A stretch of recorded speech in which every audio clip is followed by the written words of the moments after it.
Okay, so welcome. This is a second session of The Great American Witch.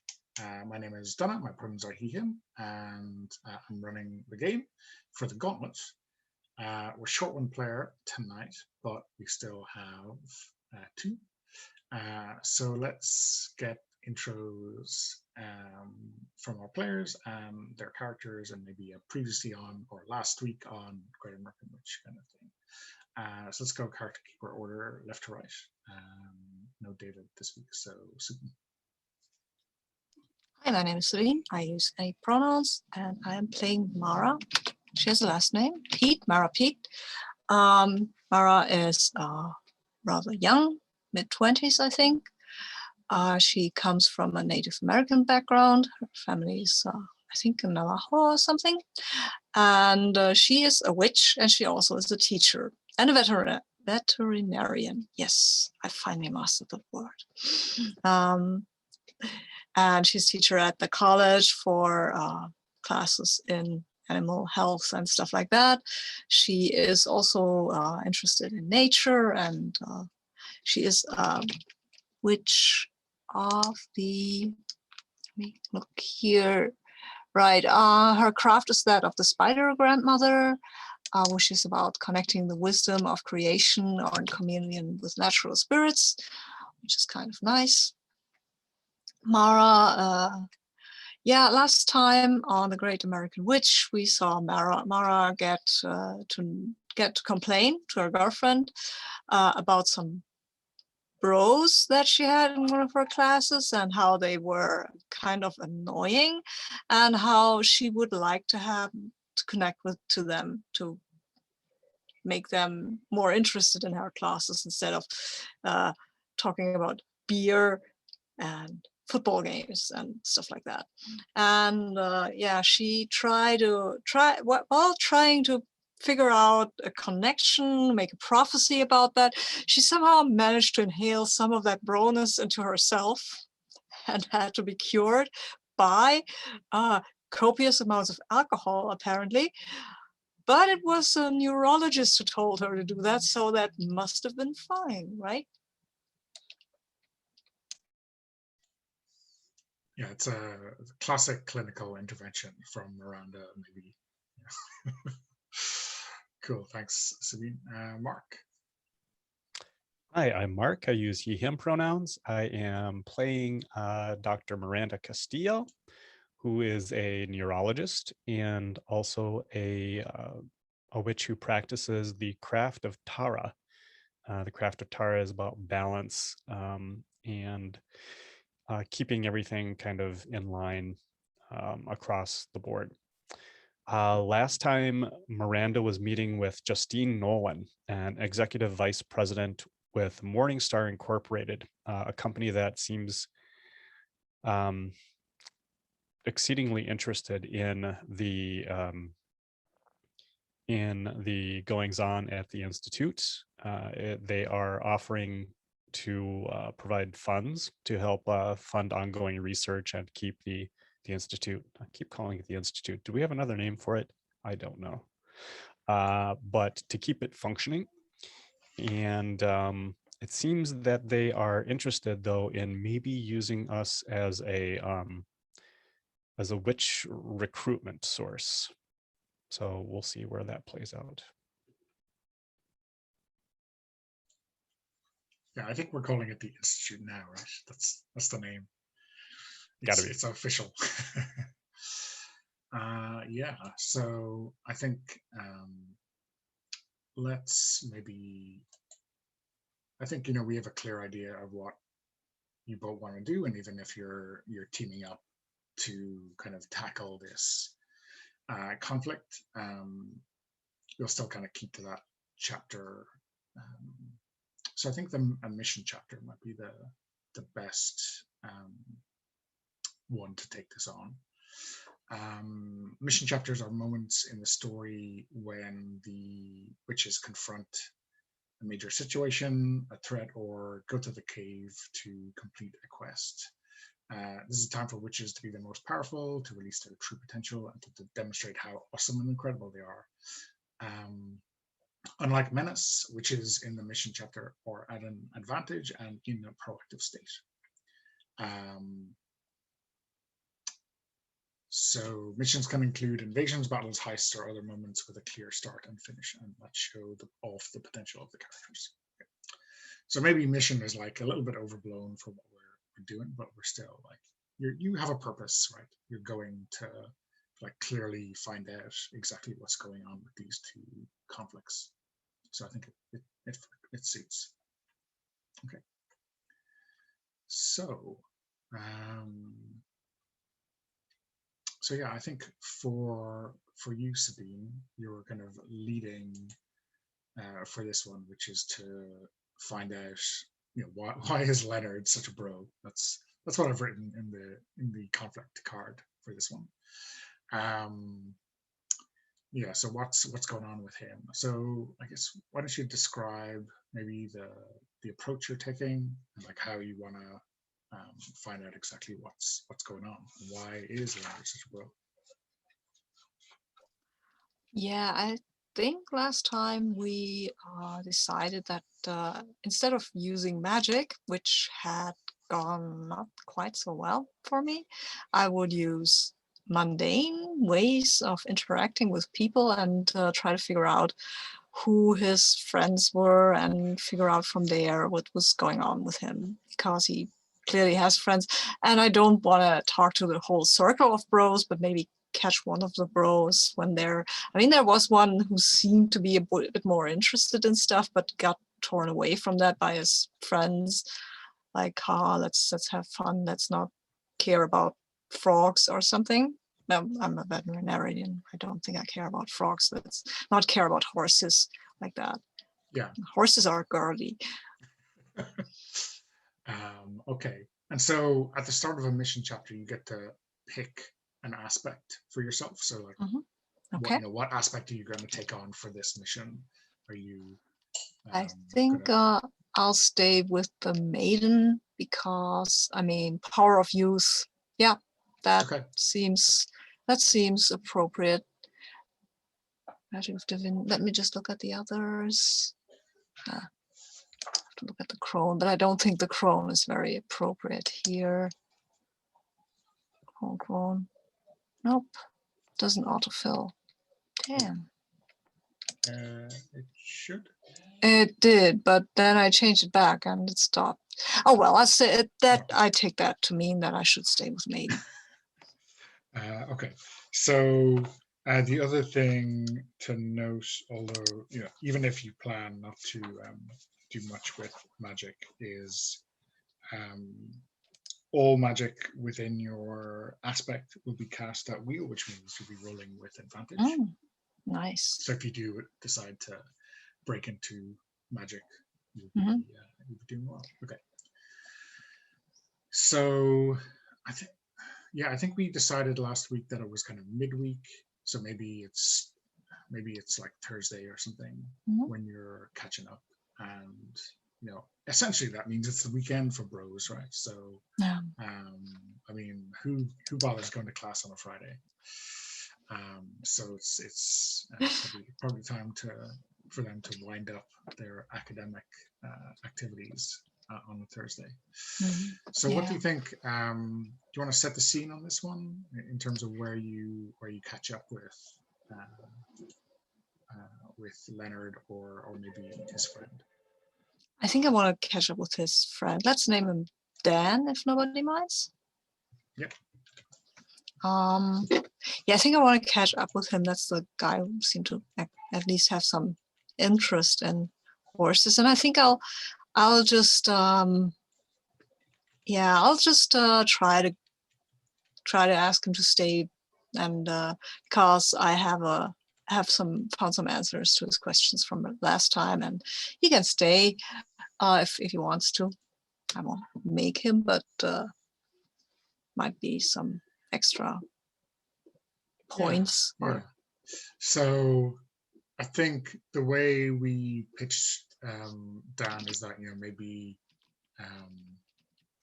he's a little bit swayed by his crowd. He is definitely subject to peer pressure, right? Yeah. So maybe when you catch him alone, maybe he is studying, right? He's Yeah. maybe he's reading a book or like in a study hall or something like that, away from his friends. So I don't think this is a conflict as such, right? It's at least to get him interested in what you have to say, right? So maybe it's just something we play out until we see where there might be some kind of conflict. Yeah. Okay. Okay.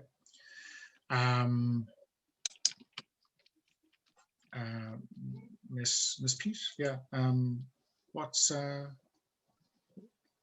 what am I late with something? No, I just remembered that last class you were asking me about these giant workhorses. And I didn't have a clear answer, and I seemed to get a little distracted. And I smiled, like, "Yeah, I know what it's like." And I found some recommendations and some stuff that you would want to look at. Oh, if you're still interested in this. Cool. Did you want to like email me the papers or? Yeah. That would be a good idea. So I might have lost your email in my copious purse here. Did you ever write when you were younger? Yeah, but like pony tracks, on holidays and that kind of stuff. Oh, okay. Nice. Have you ever thought of taking lessons or something like that? No, I mean, I don't know. Maybe. I mean, I thought about it, but I don't really have time. It's gonna where would I even go? Like, it's expensive. Yeah, that's a fact. But oh, can I declare that on my land I have maybe 2 horses or something like that? Absolutely. Yeah. Cool. Then I will do that. Yeah. So yeah, I just was hoping that I've moved here recently, and I just hoped I'd find someone to, I don't know. I have 2 horses and they need to be moved. So I thought you might be, since you were clearly interested, you might be interested in helping me out there. Oh, okay. I mean, I have a girlfriend. Oh no, I'm not coming on to you. I have 2 horses and I need someone to help me take care of them. Oh, okay. Sorry, I was just like, it seems strange. Yeah, it's kind of, I try to ask someone from the faculty if they're interested in horses, and they will go into a tangent about the neurological value of the spine of a horse, which is absolutely fascinating if you're a neurologist, I assume, but I'm not. Yeah. I mean, your secret is safe with me. I won't tell. I won't tell Professor Castillo that what you said. Professor Castillo knows.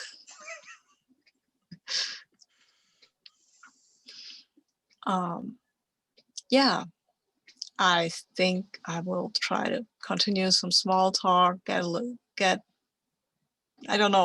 him to open up a little. Yeah. So, I mean, before I get into the topic of his, hey, maybe this is a good segue, because we were with Professor Castillo, and I consider her a friend, but sometimes friends are not the ones who understand everything. Yeah, well, they have their own thing going on. Yeah. Right. Yeah, exactly. So, sometimes your friends are strange, and you got to let them be strange. Right. I mean, yeah, I don't know. I mean, neurologists are strange, right? Yes. It's like part of the whole thing, right? I kind of guess if you know too much about the person, the facts of brain, then you might forget that there are people in this brain. Yeah, it's like psych majors. Like everything they Oh. say is like, am I saying that because I'm my friend? They're my friend, or are they saying that because they want to get some kind of effect out of me? And it's like it's a lot of trouble. Yeah, it gets better when they get older, the psych majors. But when there's their students, they need to get that out there. So like, and I think, right. So Dan now thinks that like you've come to him for advice about Miranda, and like that you have some kind of problem, and that Yeah, but that makes it easier to go into the whole Leonard thing. Yeah. Because I noticed that he is, I don't know, he doesn't. I've been wondering why is he even in my class? He just seems to want to talk about beer, I guess. I don't think he wants to talk about beer. He just wants to drink beer. Yes, but he can't do that in my class, and he is aware of it. But I wonder why he is in the class even. Why didn't he? Doesn't he do? I don't know. Psych major.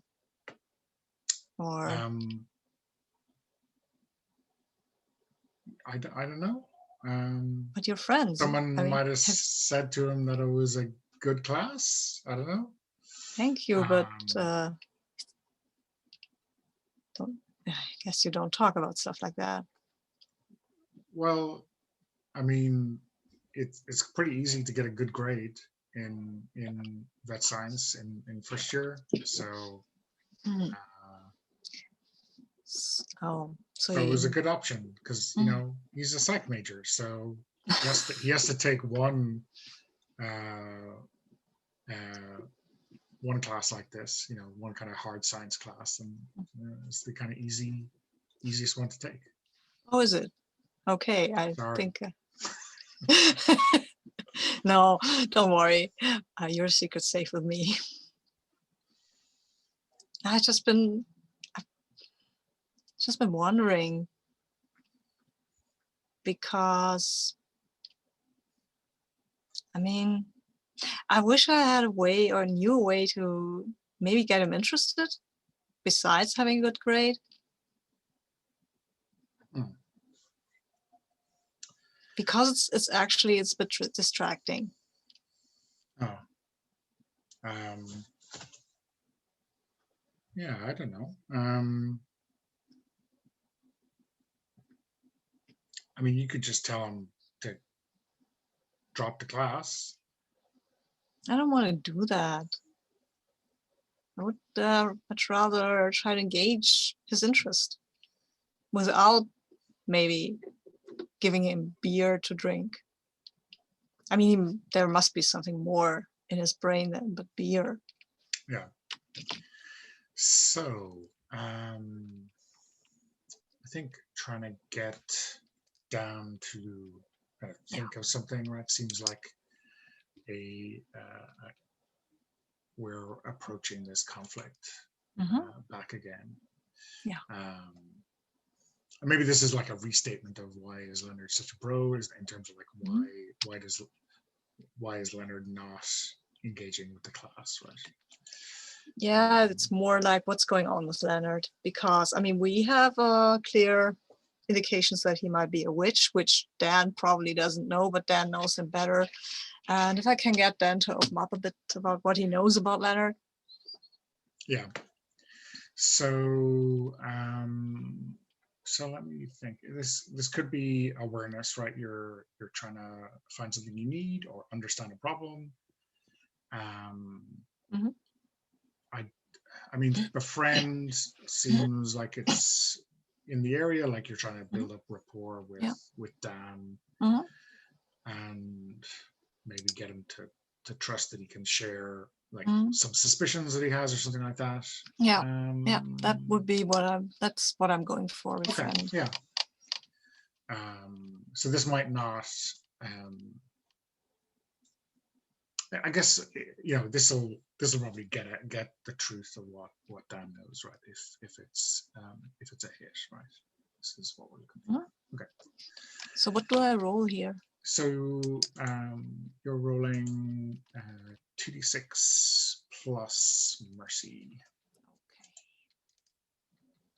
to a friend. So your mercy is +1. Okay.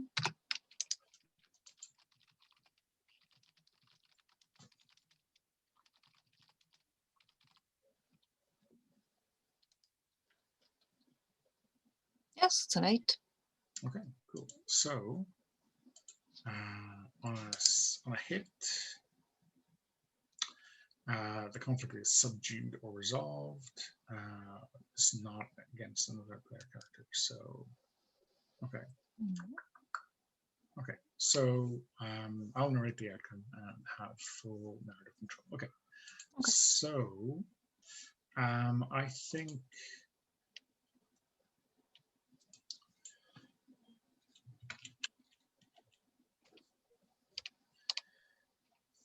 think it's like over the course of time, right? It's you can obviously see that Dan is thinking about something and maybe starting to put stuff together, right? And you are maybe giving him the space, right, to figure that out himself. And it's kind of later on when I think out of nowhere, right? Rather than working it in naturally as you did, there's no subtle segue from Dan. He just kind of blurts it out. Leonard said when we started that like it was late and we were hanging out, and I don't think he meant to tell me, but one of his friends who wanted to come here died in an accident. Oh. And he said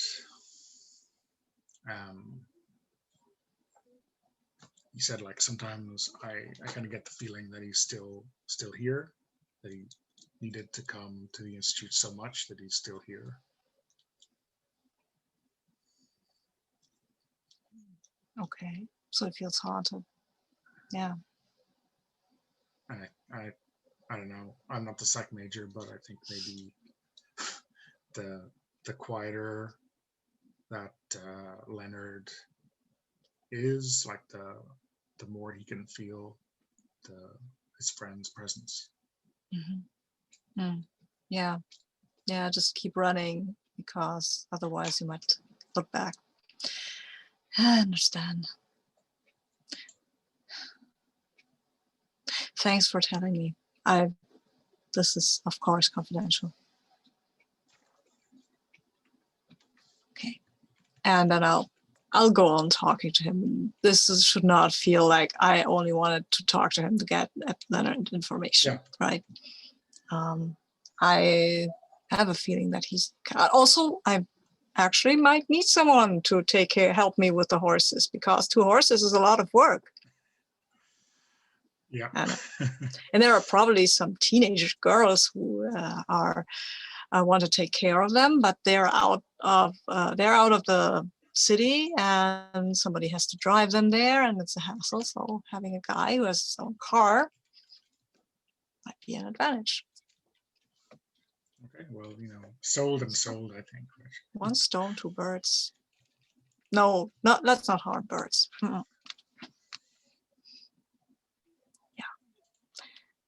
And then I'll go and find Miranda, if I can, unless you want to do something first, of course. So yeah, I think we can kind of cut that scene there easily enough. So yeah, Mark, I think if you have an idea for what you're going to do in terms of finding out more about Morningstar, and maybe you can play a little bit with time, right? So if Mara is in a position to step in to help out, then that can work too. Yeah, so I think that one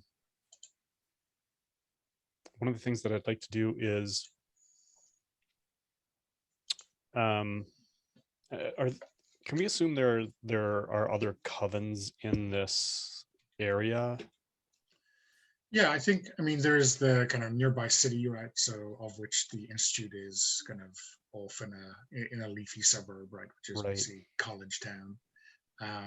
So yeah, there's going to be other covens there. Maybe Mara's father's coven, right, is in the area. Right. Um, that's definitely a hook we can we can get onto. I think, yeah, I think when Mara and Miranda get together, I ask if Mara, would you be interested in driving into the city with me and maybe checking out talking to some of your contacts in the Storm Coven to see if they have any if they've had any contact with this Morningstar Incorporated, if they have any information? Yeah, I mean, we can meet up with my dad. I'm pretty sure he would like you, maybe. I don't know. Actually, he's pretty old-fashioned. I don't think he holds with neuroscience, so maybe Okay. we won't lead with that. But No. maybe we won't lead with that. So yeah. Let me look at. Oh, yeah. Okay. Oh, nice. Sorry, I was just checking out what we are Coven of the Sleepers, right? Okay, I just Mhm. wanted to find out the name. Maybe we'll just go to him and tell him that you're a sleeper witch. So that's that he'll be fine with that. Okay. He might be a bit patronizing because he's Storm Witch and they protect everyone. Right. Yeah, I understand. They're necessary. Yeah, They're extremely necessary. so are What? we. Yeah, well, yeah, exactly. Why? How did you manage to get out of the family business there anyway? It's not, you know, I just told him I didn't want to run around and fight stuff. I told him I wanted to run around and nurture stuff. And then he was a little bit, but I have two siblings who are already into the Storm Witch business. So he was like, okay, do you. And once you're bored, you will come back anyway. Well, that makes sense. No, it doesn't.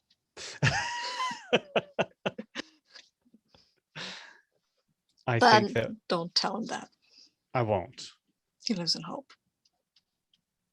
I will not say a word. So yes, let's head into the city and yeah, check let's out do it. and meet with your father. I'll call him and I'll tell him that I mean, this is not official Coven business, is it? No, Okay, I don't think so. neither do I. But I'll call him and tell Okay. him that we want to meet him. Ask for his wisdom. I love that. Yeah, I know the type. Mm-hmm. He's a nice person, basically, for Storm Witch. He has a sense of humor. Okay. Excellent. I'm sure his favorite joke is what they say about teachers, those who can't. Oh boy. Yeah. Okay. That. Yeah. They don't call them dad jokes for nothing. Yeah. Yeah. All right. So, is it the family residence where do we think where we're going to meet, or should we meet on some kind of? Let's not meet at the family residence. No. Somebody might throw a fireball at us just for. No, probably not. But no. So I wonder. There's I'm just looking at the list for Coven of the Storm's Hearts. So there's a couple of options. Stone covens are usually highly visible but difficult to reach or fortified. They prefer urban settings, so like a church, university, or shelter, a hidden building or house in an urban area, a bar or nightclub, a bunker, military facility, or secured building. So I don't know what strikes you as being Marshall's kind of place. I think it's would be, I think, some sort of semi-official building. Seems like a security firm or something. Yeah, but they also run a bar, I guess, because I think it's easier to meet people in a bar and not go inside this semi-military compound-ish thing. But they have a bar. Okay, so yeah, I think it's is it like early hours, like not much clientele, or is it like a packed bar on a Thursday night? What kind of setting do you want? What do you think, Mark? It's your. Yeah, so it's Thursday night. I was just wondering what kind of bar do I think that they would have, and I think that sometimes they have to mix with some difficult types. So I think that it's a lower middle class bar. People will come and stay and drink the entire day, but like then you have more people come in on Thursday night because it's drunken trivia night. Ooh.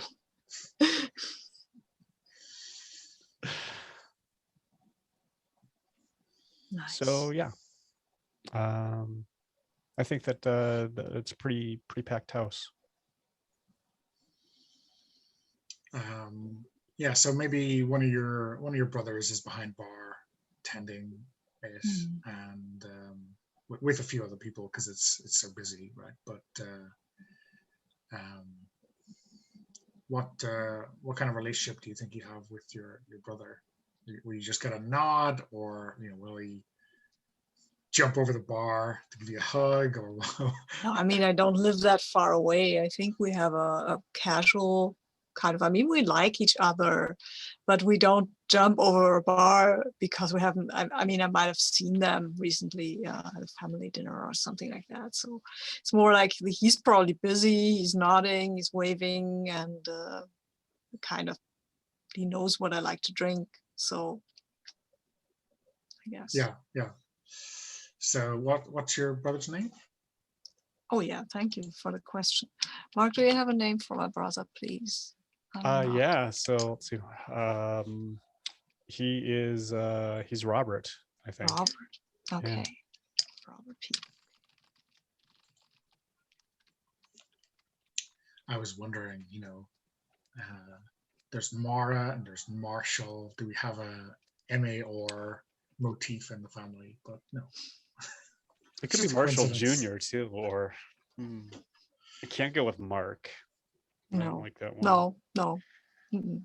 Let's not do that. Marlborough. No, I think Robert. I think Robert is fine. Maybe he's Robert Marshall, but he prefers Robert. Yes. Okay, cool. So yeah, he gives you a wave and kind of serves the group. He's just taking an order from you, and then without even asking, right, makes up a drink for you. And hey Mara, what's going on? Not looking to be out here before the weekend. No, I've set up a meeting with Dad. Oh. Miranda, he wants to talk to him. Oh. What's your drink, Miranda? Gee, I'm thinking about a beer or some shots or something. What do you think, Mara? Does that sound really good? No shots for me. No shots for me, Miranda. So Miranda will have a gin and tonic. Yeah. Have you ever? She's going to ask Roberts. Robert? Have you ever heard of Morningstar Incorporated? Apparently, pretty big company. Not offhand. Okay. Doesn't sound like our kind of people. Yeah, probably not. I'm not sure exactly what they're into.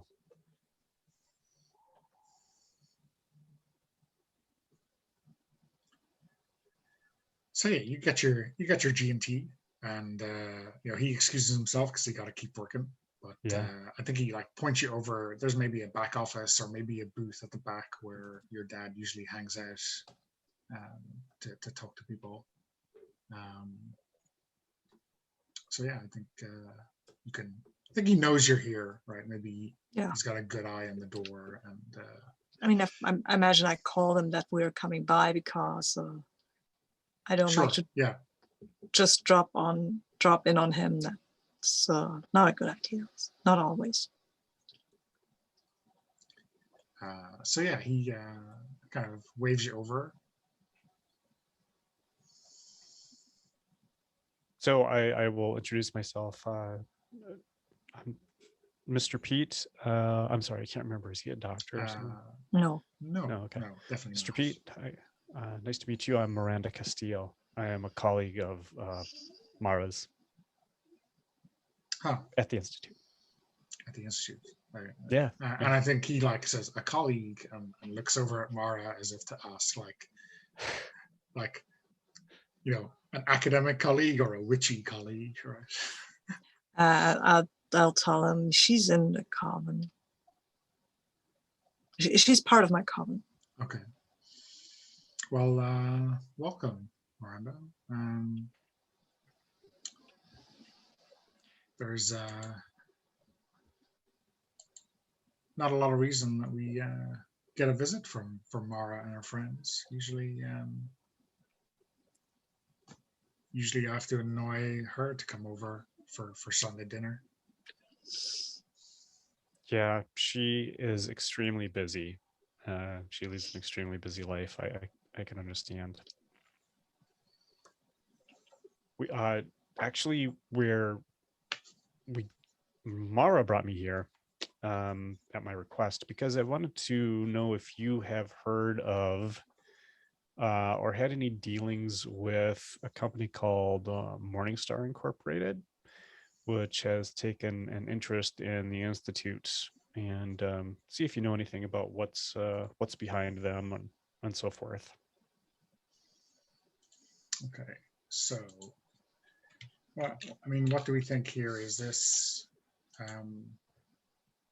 a conflict? Maybe we think Marshall knows more than he would like to tell you. Maybe they have an interest in Morningstar, or do you think this is just a simple kind of fact-finding question? Well, Sabine, do you think it's more interesting if it becomes a little bit more? Yeah, I think it would. Yeah, it would be. I think it would be interesting if you had to kind of earn his respect or some kind of stuff like that, because, or maybe he's a little cagey, and we see how a roll goes and then figure out why he's so cagey about the whole thing. Does that sound fair? Yeah, that sounds good to me.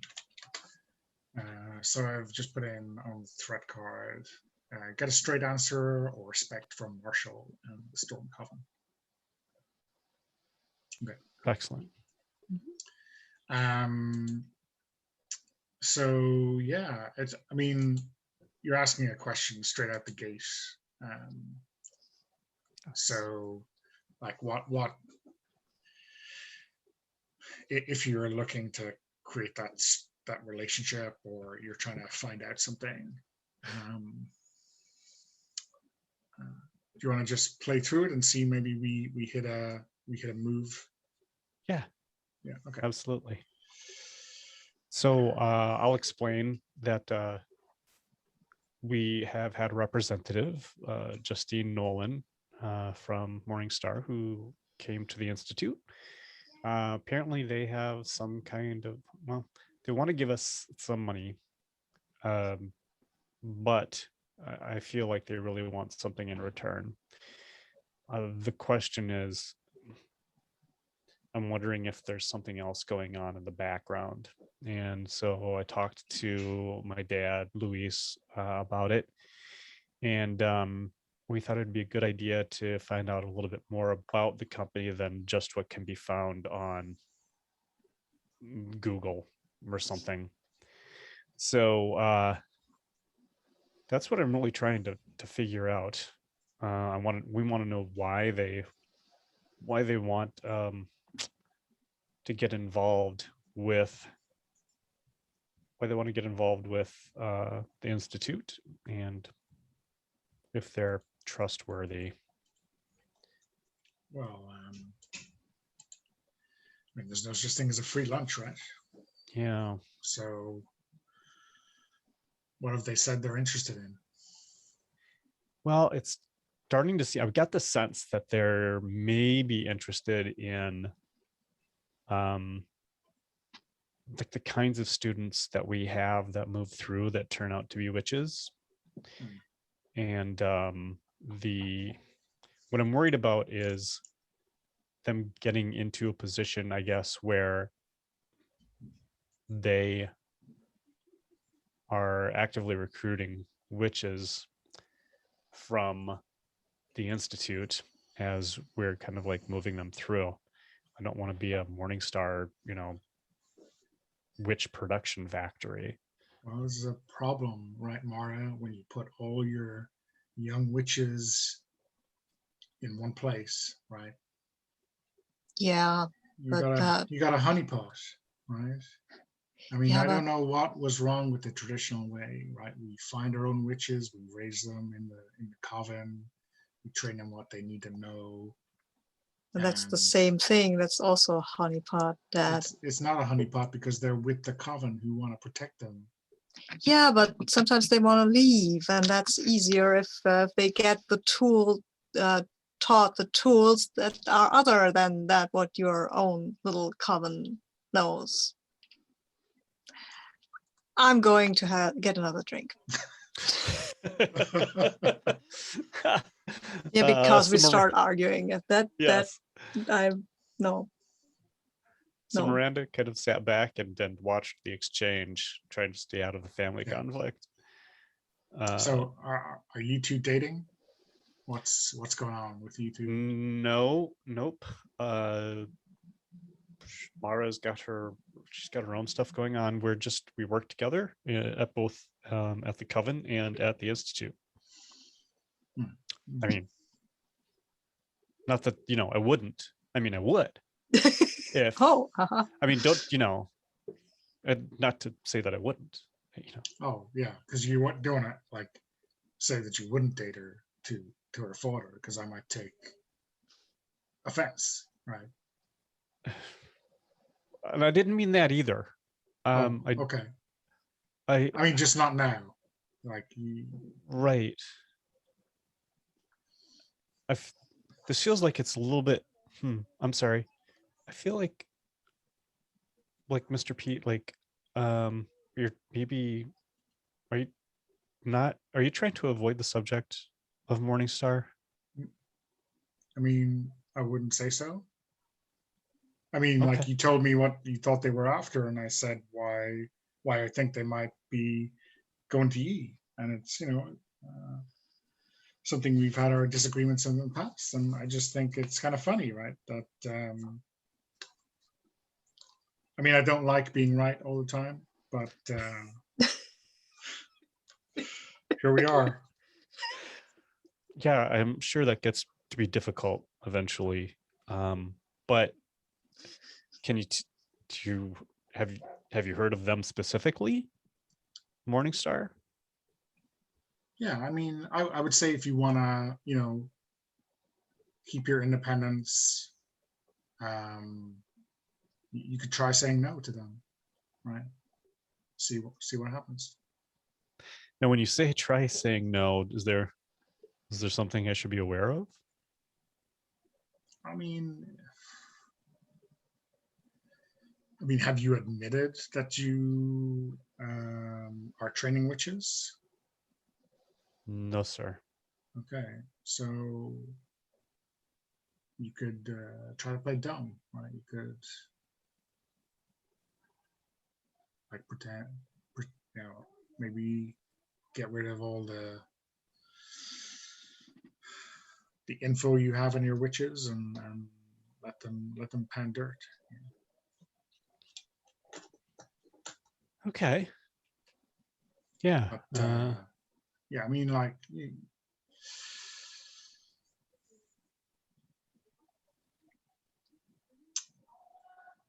I just think that, you know, in your ivory towers of academia, you probably don't want to mess with the kind of people who are a lot stronger than you. Oh, wow. So yeah, well, while Miranda's listening to Marshall talk like this, she's getting irritated, which she really does not like to do, because she tries to stay very even keel and flatline all the time. Yeah. It's all about balance. But he's kind of getting at her a little bit, and so she looks and she says, God, where's Mara with that drink already? Oh, Mara's chatting over there to somebody else, maybe a cousin, maybe. So she's not coming back. You wanted to talk to him. Yeah. So I think that originally she was kind of like trying to befriend him. And she knows that she's not going to be able to intimidate Gandalf here in some way. So it's like a question of how is there any there's more information to be had, it sounds like. And Yeah. So I mean, there's a lot of things, right, that you can do in this situation, right? right. I mean, like, I mean, you are kind of convinced that he's not treating you with respect, right? And maybe it's like making a stand when you want to make a social or moral conviction, or I mean, you kind of said you're kind of veering away from the befriend path already. I mean, forcing your will again kind of sounds like you've ruled that out, but when you want to influence by intimidating or frightening someone, I'm not sure if you're there. Yeah. But I mean, the other one, right, is navigate others when you want to guide. So if you want to, instead of like making a stand, to kind of slowly veer him back around to your way of thinking. Right. Yeah. So that makes sense. So I guess the kind of like, is your intent here to kind of ignore the kind of the stuff he's saying that's getting under your skin, and kind of slowly, maybe over the course of a few hours or a few drinks or whatever, to kind of bring him over to your way of thinking, or if you're making a stand, it's kind of more like you're kind of confronting that head on, his dismissal of you. Yeah, so I think that I think that I'm going to try to kind of, so navigate others when you want to guide. And I know that there's more to it than that. But I think, yeah, I want to kind of like work him around to my way of thinking about this, and help him understand that he's throwing up a lot of good barriers. He's really fun to interact with. That's why Mara's at the bar talking to her friendly brother and not over no here. But I mean that's sincerely the way that you're playing him is fun to interact with. But yeah, I think that over the course of the conversation, she's trying to just work him away to work him into understanding the position that she's in, and why it's important for her to understand, or for her to get whatever information he can provide. So she will try to kind of stay she's not going to take the bait. She's going to try to avoid taking the bait and just persuade him. Okay. Something I asked Sabine, but I forgot to ask you at the start of the scene is like, are you taking on a different aspect for this, or I what was do you think? I was staying with Maiden as well. So Okay. So, so when you're navigating others, it's plus wisdom, which is not your strong suit at the moment. Nope. Nope. So how do you like? So I get the feeling, right, that normally like Miranda is used to, being the expert and being able to just say this is the way things are, right? Right. And not so much having to coax someone over to her way of thinking. Right. Do you think there's a way that she usually acts that she's trying to kind of surmount, or the usual kind of psychological traps that she feels herself falling into? Yeah, I think that I've got cats coming in and out of this area, I think. I think that she is trying to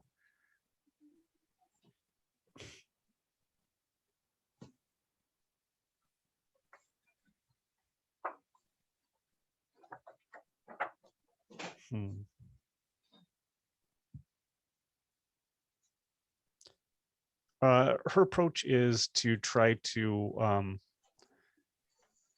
be kind of as logical as possible, but still be passionate with the information or with her argument, because it seems like Marshall responds to but it seems like he's a passionate person, and so he might respond well to interacting in that way. So she'll lay out the arguments in that way, and she is trying to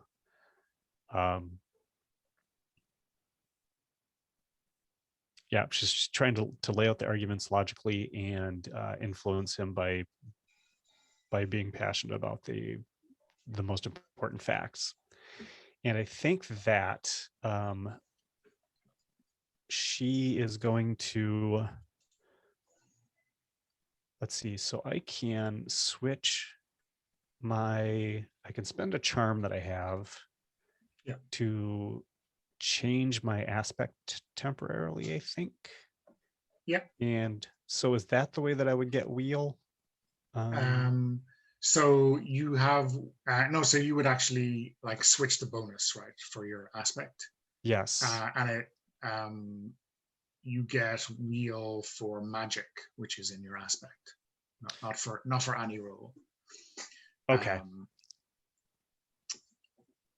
Which is not to say that you couldn't do some magic, right? But I'm not sure what the etiquette is on that. Yeah, right. So yeah, I'm not going to try to hocus pocus this guy. I think I was just trying to get into a situation where where my so wheel and woe only affects the magic. Yeah, so I mean, sometimes depending on the chapter we're in, right, the rules, there's different rules for that. But if you switched your aspect to, I guess, mother, you would get your wisdom would go from -2 to -1, right? Yeah. Okay. Which is not nothing, but right. And it's just for this role, so you kind of maintain your normal. I think it's just for this move. Right. That makes sense. And so we each have still one charm because we haven't spent any yet. Yeah. Okay. So I am going to do that just to get that 1 point of difference. Is it too soon for me to go ahead and engage the rules? And no, I think it's a good spot to roll, because okay, then we can have some kind of outcome out of that and then play to that. So I'll do 2 6-sideds and the modifier is a -1. Does that sound accurate? Yeah, that's right. Okay. And this is a navigate.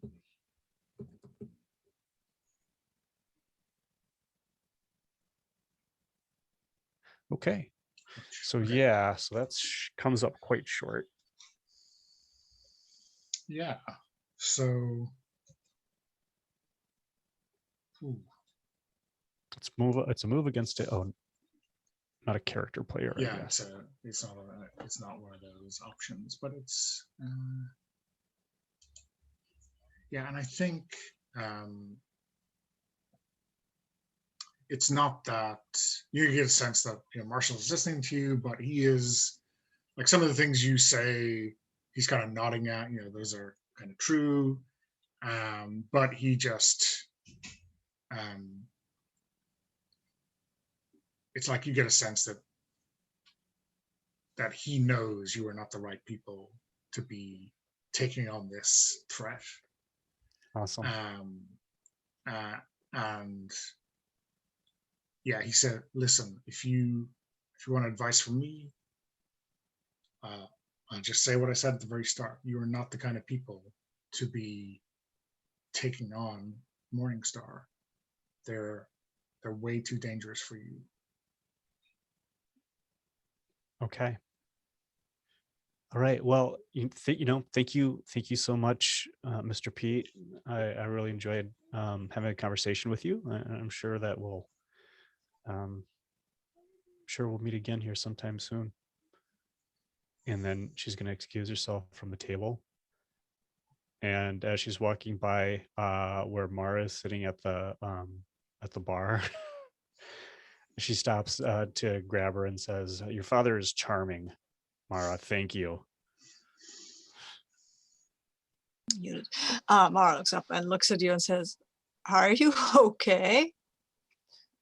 Yeah, it was just. I know. Believe me, I know. Yeah. Can we go? Yes. Cool. Bye, Dad. And I wave. And let's get out of here.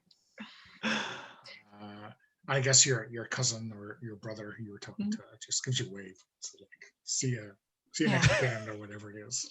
Whatever the next family gathering is going to be. Yeah, okay. Say that to Dad that I love him and we're going. You're not even going over to say goodbye? It's like he's pissed you off that much already. You know him. You know me.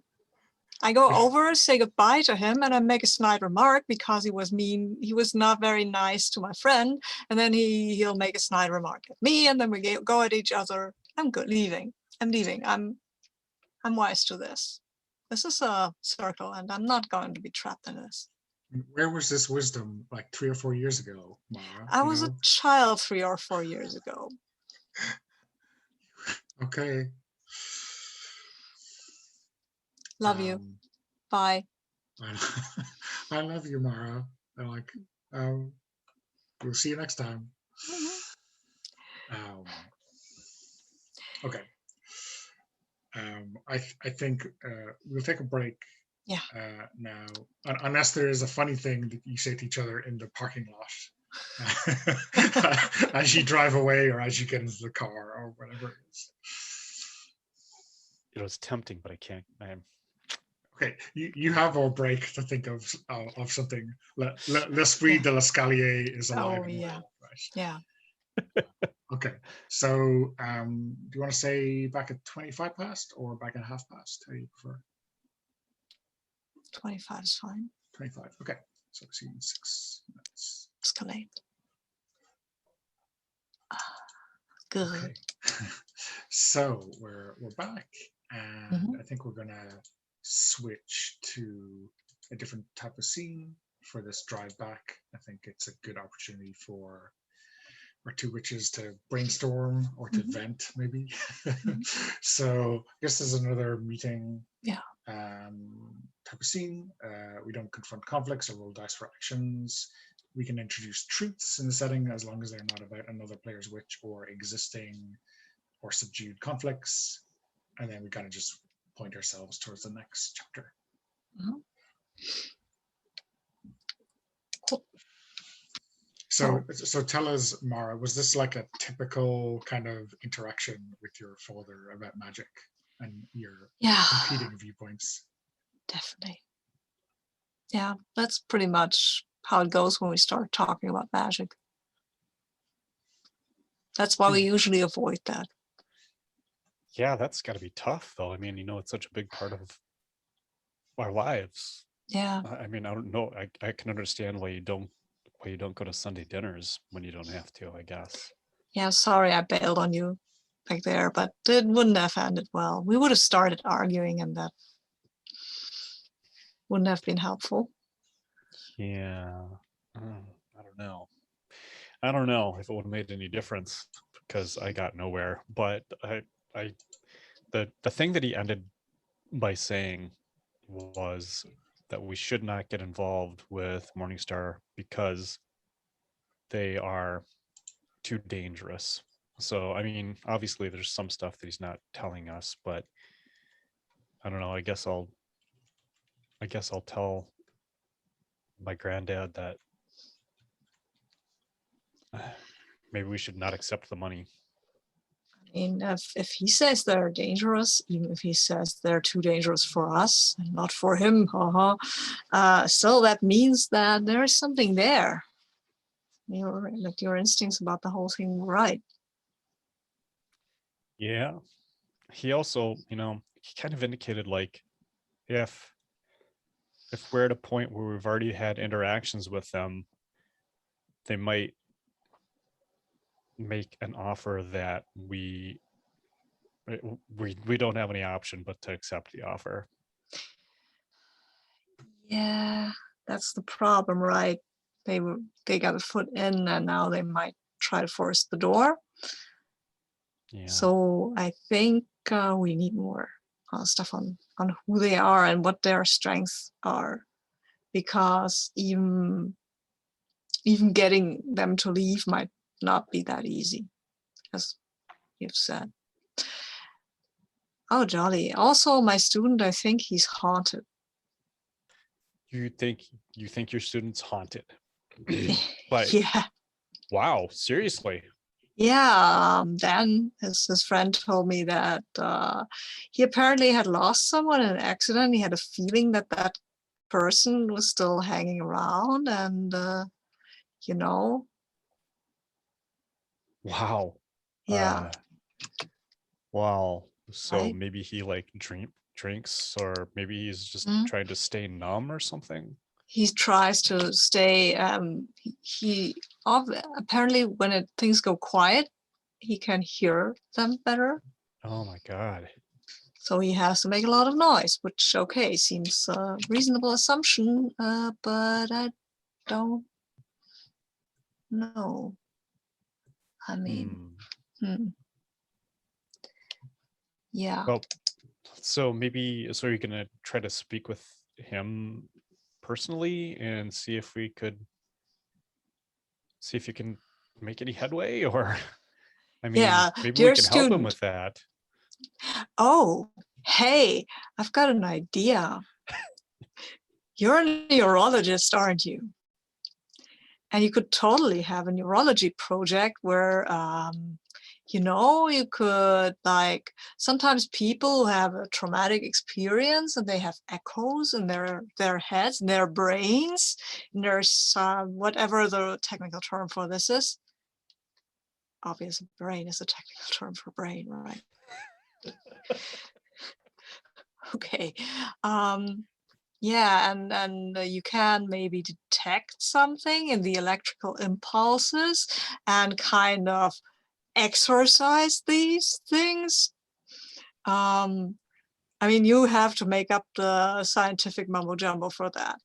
Yes, But no problem. maybe that would give a student who volunteered for that extra credits. Interesting. Because he needs credits, because his bonus will keep him from excelling at he's a psych major anyway, so. Yeah. So you could try to get into his head while he's lying, or we could try to get you could try to get into his head, and I could try to get at his ghost while he's lying in an MRI, and this thing is beeping at him. Okay. So we just have to persuade him to volunteer for the study in some You way. have to. Yeah, I can tell him that he's not cutting it, but if he wants some extra credit, he could go to you. Perfect. Yeah, that's perfect. Yes. Okay. I'll draw up some information that I'll make a pamphlet that we could give him about the research study that we're doing on trauma. That's very interesting as well. Yes. Although now I wonder if maybe we should actually do this study and start recruiting students to participate. That's very interesting, especially if he is a witch. Then it would be interesting to see if he's particularly has a problem with this ghost being attached to him because he's a witch and not a mundane. Maybe That's really interesting. He's trying, his powers are trying to keep that person around. That can happen, right? If somebody doesn't know what they're doing. That's very interesting.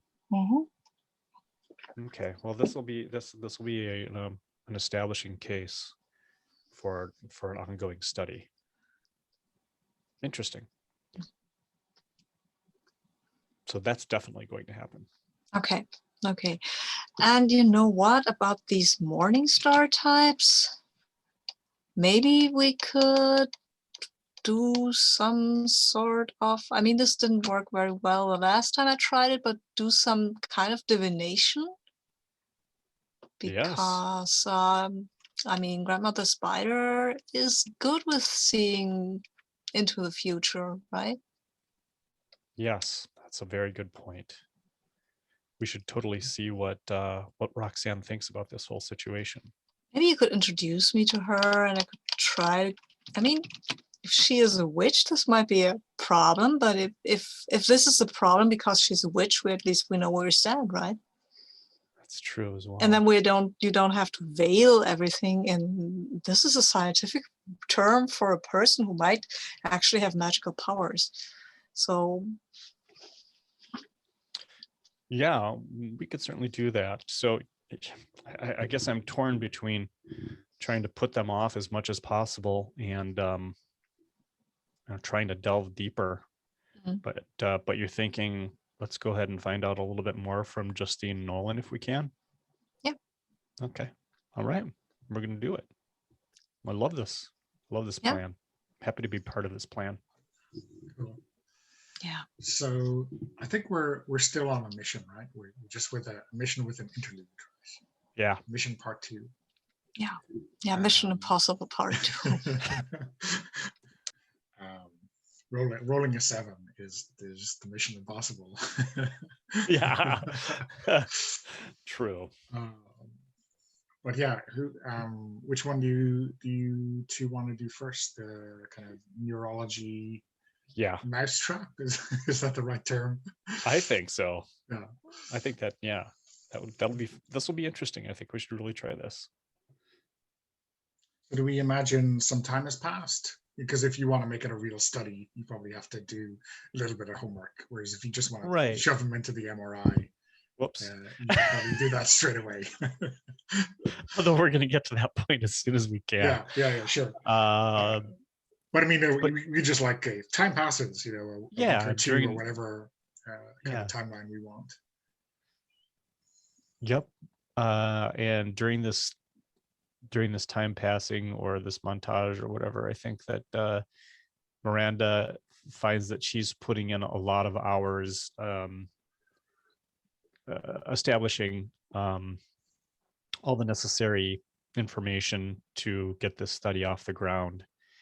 And she's kind of really thrown herself into it now because it's very interesting.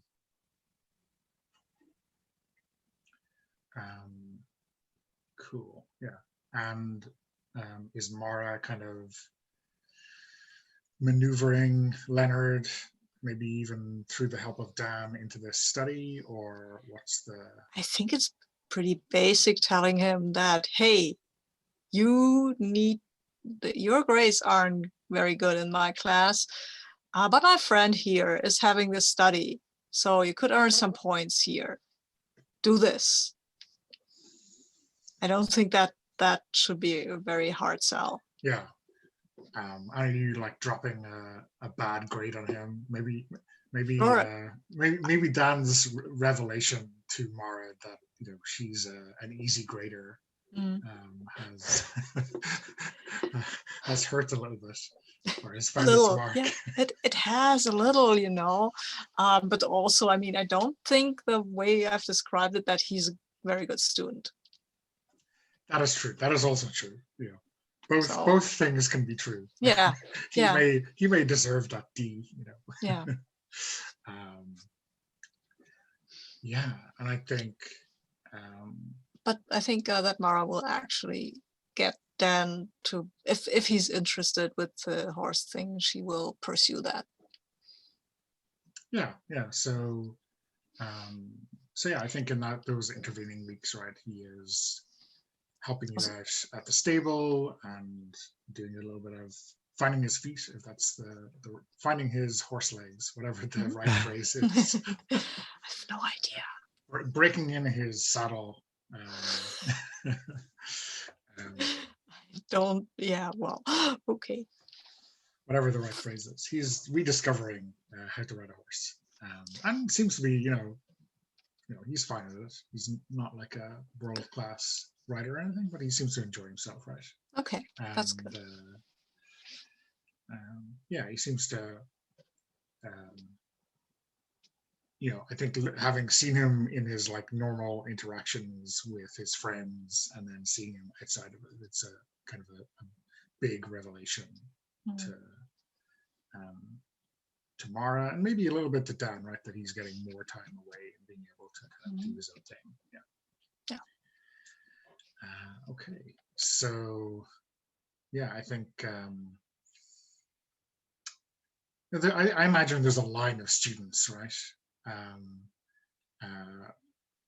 Outside the lab, filling in the paperwork, right? Signing those waivers and all of those kind of psychological studies or medical studies that you got to do, right? Is there like an odd question on the questionnaire that you think is like designed to spark a reaction, or trying to find out if any of these people have like either a history of trauma or of magical expertise or something like that? Yeah, I think that I'm trying to determine how I think that there's a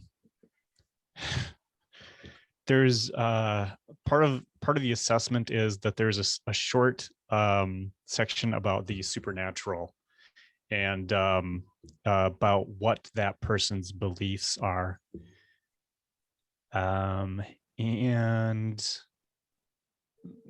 specifically there's information about or there's a question about have you had have you ever had a supernatural experience involving a ghost or something along those lines, without making it quite that blatant? Yeah, and I guess the dozen or so students who are all lined up, you get a hodgepodge of answers, kind of what you'd expect, and maybe one or two of them are like, oh, we better see what this person's deal is at a later stage, right? I think that question, right, Leonard doesn't check the box, right? He doesn't score himself. He's just like, he just nopes out of that question entirely, right? He's completely passing it by or in denial about it, right? Interesting. Yes, interesting. Which I guess is as good a leading indicator as you could ask for about how he's kind of treating this whole aspect of his life. So I'll definitely share that information with Mara, since we're breaking any kind of privacy rules anyway with this whole scenario. But it's for the greater good. Yeah, just let them sign a disclaimer. Yeah, that you can't share this data with relevant colleagues. How a veterinarian might be a relevant colleague is, well, I leave that up to you. You're the neurologist. We're going to get we're going to get comments in on the YouTube video about ethics violations. It's going to Yeah, be, we probably will. So I'll apologize in advance. Okay, so so yeah, and you like whatever tests, extra tests you need to do. I think we're going to cut ahead to Leonard in the MRI or in the brain scanner, whatever kind of deal it is. We kind of see him slowly being shunted into the device until he's in his place, and having been told ad nauseum not to move and just to keep his eyes fixed on the dot on the ceiling and all that kind of stuff. So Mara, is there a particular thing that you were going to do to try to remove this ghost? I don't know how to remove this ghost, but I will try to connect to it, I think, to see if it's really there, if there is actually a ghost, and maybe talk to the ghost and find out who they were. Well, he's in the MRI. You don't hear a lot of the outside world in the MRI, so I imagine that I might just be in the room and try to do my magic stuff while you're doing your magic stuff. Okay, so I guess the magic stuff is the interesting thing. Is there like two kind of conjoined rituals going on here, or are we just making one roll? What do you think? I think these are two different things, because Miranda's trying. You can say that yourself, sorry. Yeah, certainly that's okay. Yeah, I think I agree with Sabine that it's two different things. Yeah. So maybe we'll do the science first. What do you think? Totally. So yeah, I was so obviously she's going to collect all this data about what's taking place during the course of the this, and specifically she also is trying to timestamp anything that Mara is doing so that she can see like what the brain fluctuations are like during the course of the contact that she's making and so forth. I was checking to see if there was some kind of magic that Miranda might want to do related to kind of like bringing peace or protection or something like that, but I don't feel like anything really fits in this case. It could be a form of healing, I guess, but it seems like it's not something that can be healed in a physical way, unless there's kind of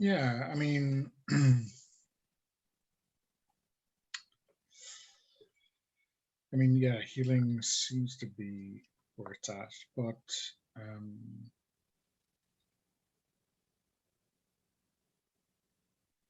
there's the divination one for Chrome. Looks kind of interesting. Switch immediately to Maiden and heal a subject or reconstruct something that was destroyed. Seems pretty cool. Yep.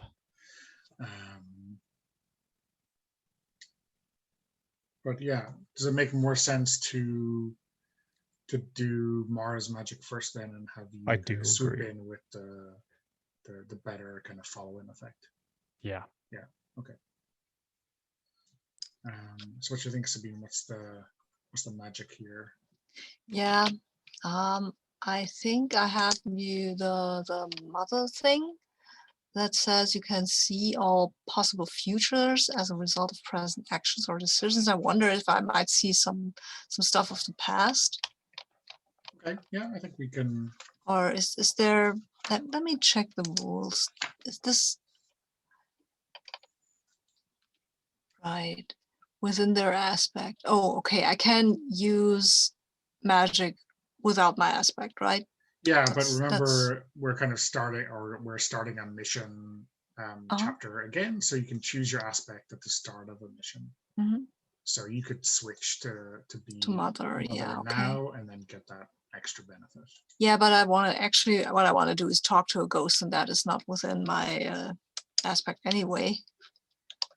So, but I can do magic that is not within these aspects, right? Is that possible? So outside of your craft, you mean? Yeah, Oh, because I so want to talk yeah, to a usually ghost. you get access to other craft magics through Oh, experience. So you're okay, kind of limited to just your craft okay, at the outset. okay, Um, okay. Because they say these witches are so powerful, but they're really limited. Sorry. yeah, but we interpret these descriptions in a really Yeah, in as yeah. broad a sense as we can. Right? Okay, So so I'm going into the mother kind of aspect of my craft and want to see the possible futures relating to this ghost who's yeah, here. I mean the other thing which just jumps out at me when I'm looking at it is this divination. When you see a person, you see all that has happened to them. So this is the same one that you used on Oh, Leonard right. before. Like if you Yeah. saw the ghost, you could do Mhm. the same thing about Oh, that, yeah. you know? That's good. Then I'll try that. But then I'll have to put on the crone hat here. And I can do that. Yeah. I will. Okay. See, and that's good because also I have been very stern with him. Sure. Giving him a Okay. D, you know, is Yeah. stirring. Well, he deserved it. He did. So I get +1 to severity. Okay. I Okay. see. So But I have to set mercy to 0 because, yeah, okay. Makes more sense to leave these just yeah, as they not put in were. the aspect bonus Yeah. into the stats. Yeah. Okay. Or So I'm rolling change with it. I'm rolling with a 0. And you're rolling 3 dice because you're at wheel for using your aspects Oh, magic. nice. So you're rolling at advantage, basically. Okay.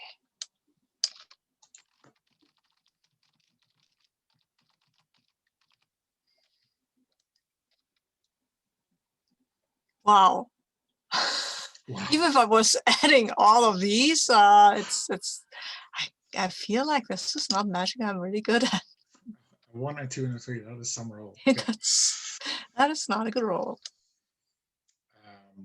So let's switch to Miranda, and maybe you could kind of describe how the scan works, and then kind of how you know something is going wrong. So yeah, I think right now that Miranda is monitoring the monitoring the information and the areas of activity in the brain specifically. And maybe I'm trying to decide, maybe magic and technology sometimes don't mix very well, and it causes some kind of major problem with the equipment in the room, or maybe it has a negative effect on Leonard himself. And he begins to have some kind of medical issue pop up. Those are things that come to mind immediately. I think what you see, right, is that all of a sudden Leonard starts to move, right, and he kind of reaches out to the walls of the scanner, and like what you're seeing in the brain scan is kind of almost like he thinks he's dying, right? Oh, wow. Okay, yeah. And like if you were looking inside, you would kind of see through his eyes he thinks he's drowning, right? And I think we didn't say how the accident, right, but I think Leonard and his friend were caving or potholing, and there was a collapse, and his friend ended up trapped in the cave. And so now he is just reliving that.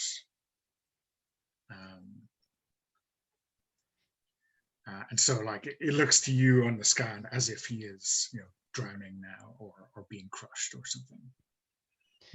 So I think that Miranda immediately will begin speaking with him over the microphone and letting him know that we're going to go ahead and we're ending the scan, and we're going to get him out.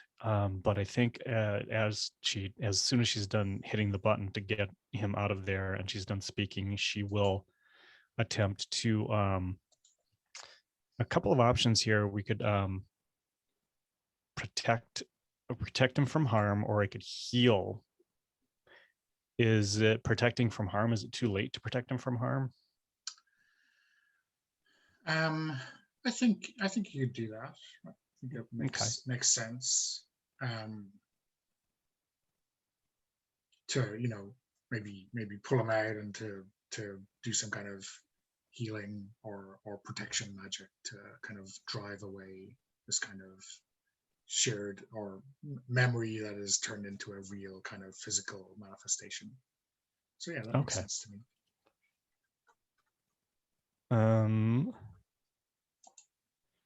Unfortunately, all of these healing related things are all wisdom related. So I did not establish a. I guess I'm still in Maiden from the previous encounter. So is it acceptable that I'm still in Maiden at this point? Yeah, you can decide. You can make a kind of a fresh decision for this mission chapter if you want. Okay, so we'll be in Maiden, and then we'll use Tara with a frown, switch to Mother, and immediately protect a subject from harm. So I think that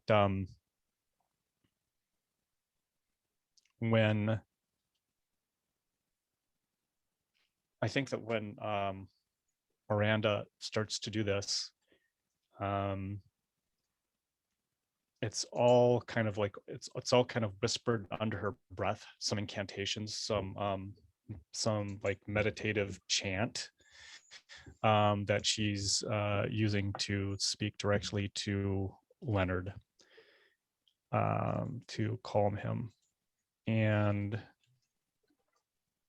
I guess I'll go ahead and roll it. Yeah, you're rolling at advantage as well. Okay. So, and then it's gonna be -2 for that doggone wisdom. Oh, I have it marked as navigate, which is wrong, but okay, so it's gonna be an 8. Does that look correct? I have 2 5s and it's -2. Yeah, that looks okay. Sorry, no. But you're rolling. Oh, sorry. Yeah, sorry, I misread. It is wisdom, not mercy. Yeah. Okay. Sorry. So yeah, it's an 8. Okay. Excellent. So that is a success, right? The conflict is subdued or resolved.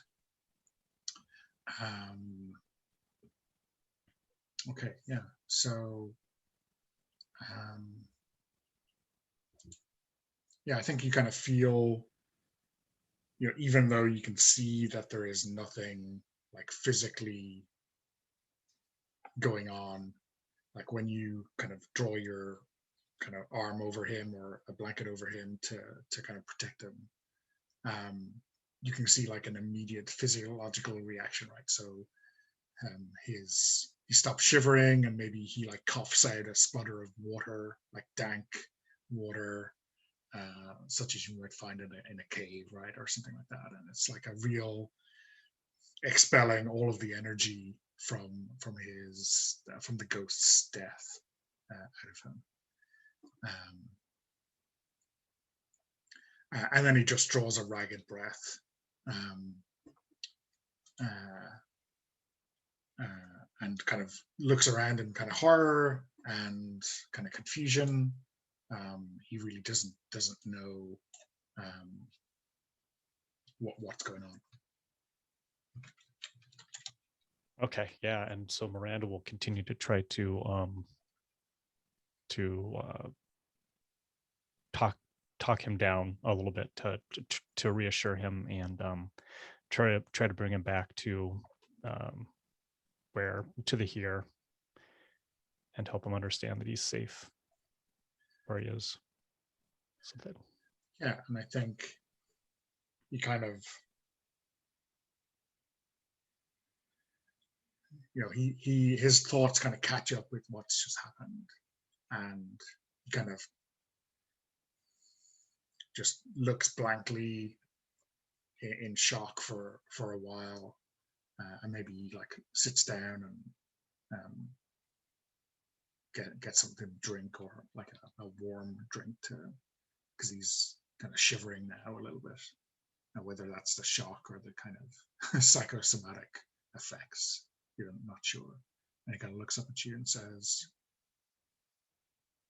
that was like exactly the way it happened. I mean, I was never claustrophobic, but I like felt I was back in that cave. And then I don't know what happened. It felt like I was drowning, but I felt like there was water covering me. Yeah, I understand. Can you tell me what time you're thinking back to? What's the event that you're talking about?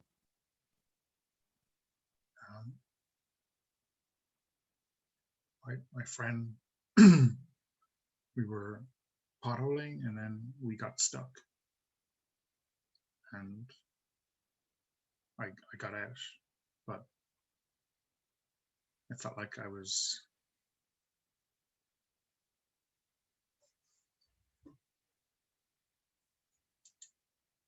imagining what it would be like if I hadn't gotten out. I don't know. So, and then I think that Miranda's going to look over at Mara, and she'll say, "So, your friend did not make it out?" Yeah, and I think like when in kind of the previous, like when he was talking about, it was like, I didn't make it out. Like I think you can see that he's thinking, I just lived through what my friend did, and he's kind of catching in terms that doesn't that makes the most sense to him, right? Trying not to think that there's like a supernatural ghostly possession thing going on.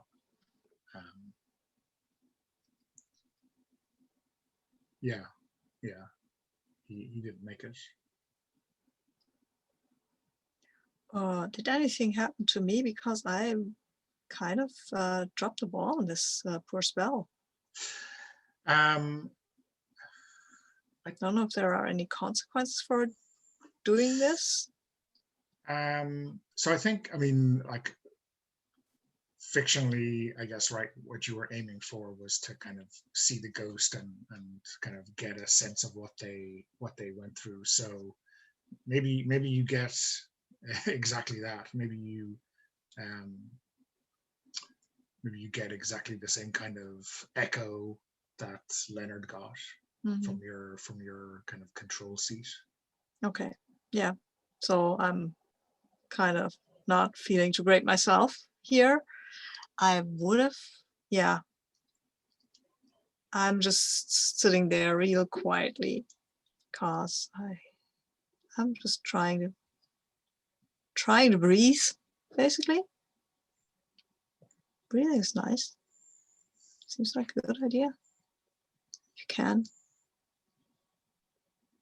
Do you think there's an impression that you did get from Simon Leonard's dead friend, or do you want to add any more details that I didn't?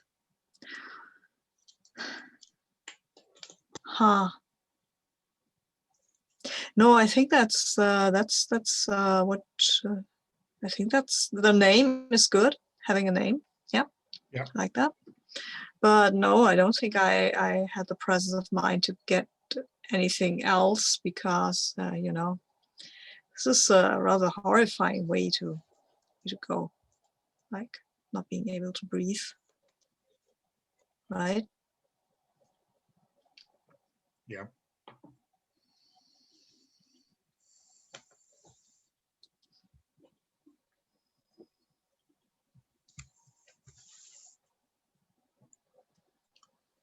So I wonder, does Miranda notice that Mara is maybe reacting badly to this magic or the ghostly possession? Yeah, and so I mean,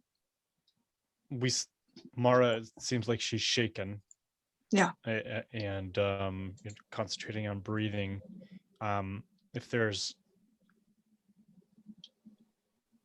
I think that if there's not an outward sign of distress beyond that, then she's just concentrating on getting Leonard back to some point of being recovered from this new trauma.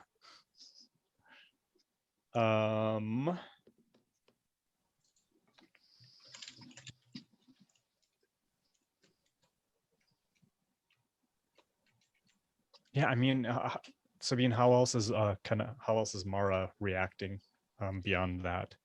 I think she's just trying to stay out of the way, because I mean she still knows that this was a backlash from the magic. It's not that makes it a little easier, or that makes her at least realize that she shouldn't right now yell about this or talk about this until Leonard is away from that. Oh, I think I have a very strong reaction to that cave, though. But really, like there was this, like this was not kind of there was something bad in that cave. Interesting.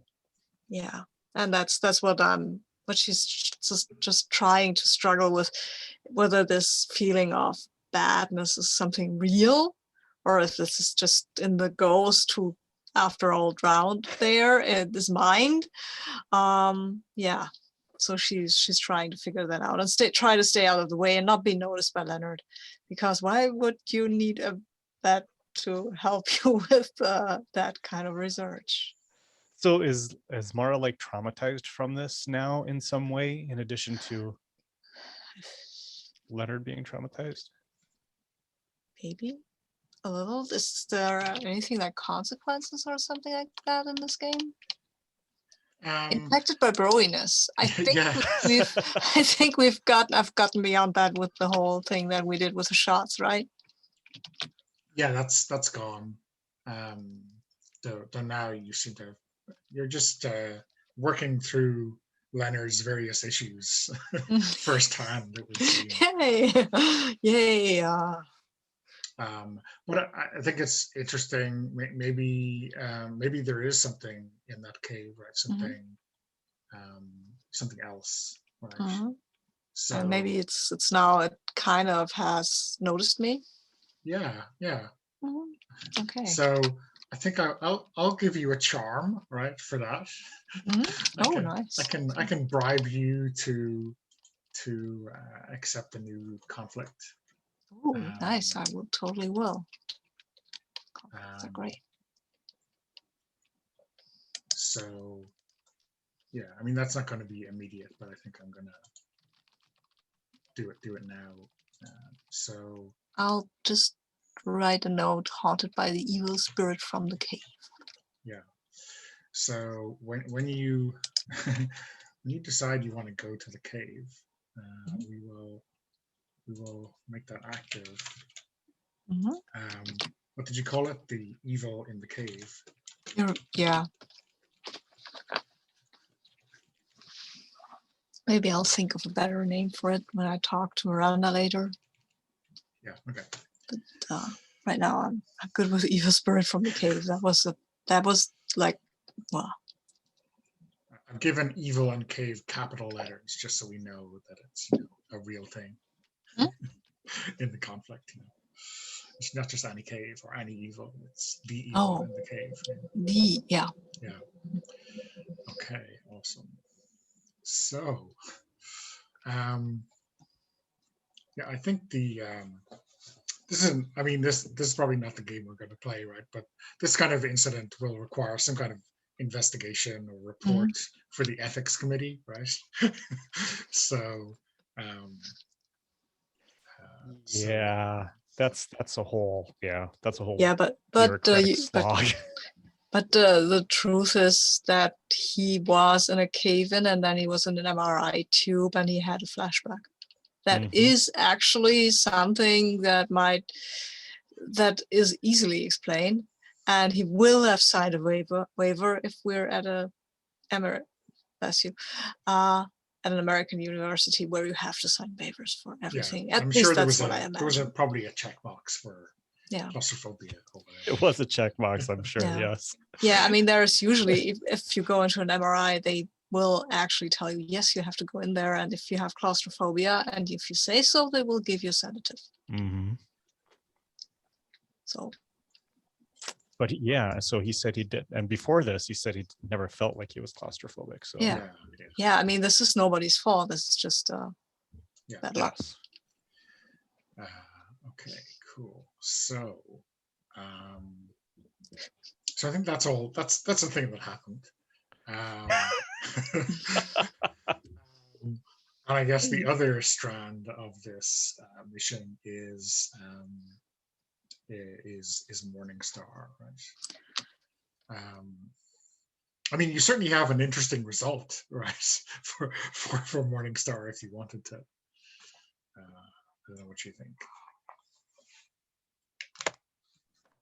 So yeah, I mean, I don't.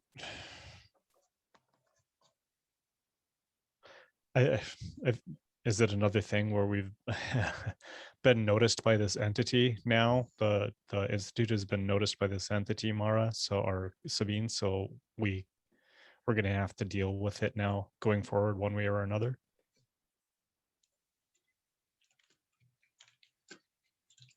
Sorry, I'm muted. I just blanked out because Google wanted me to do something, and I was trying to figure out why, and then I was trying to listen to you, and I kind of lost the thread.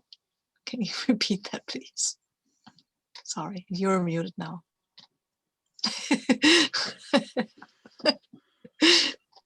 I'm sorry.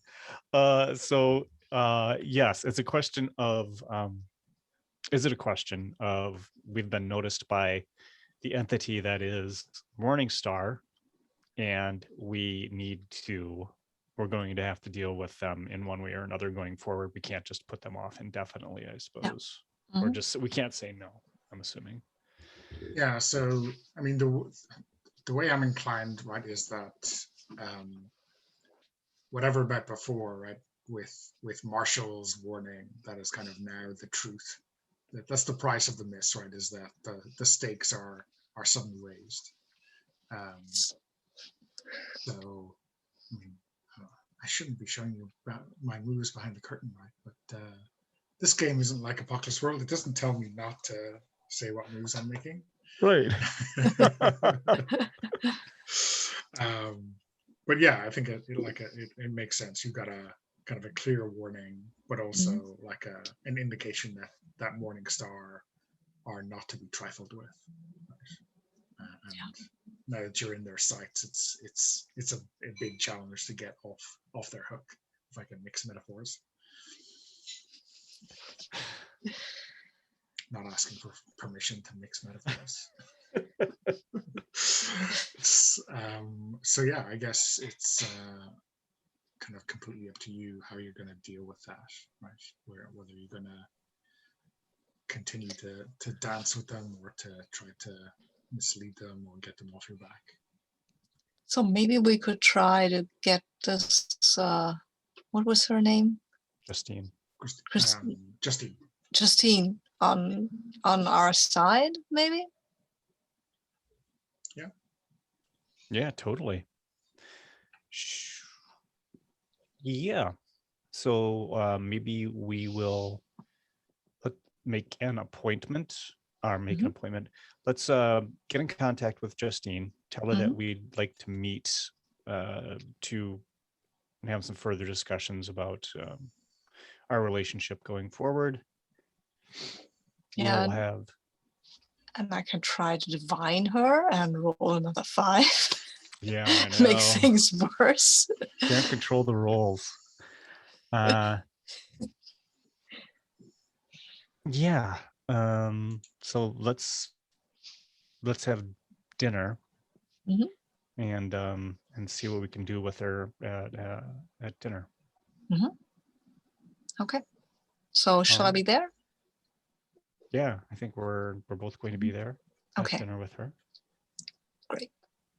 Donna, do we want to take 5 here before Yeah, move on to yeah, I that? think it's a good place to break. So I have 12 past, so let's say 20 past. Yeah. Yeah. Sounds good. Nice. Okay. Thank you. Okay, so we have an idea for setting up the next scene as a dinner, I guess a business dinner, right? Yeah. With a Morningstar representative. I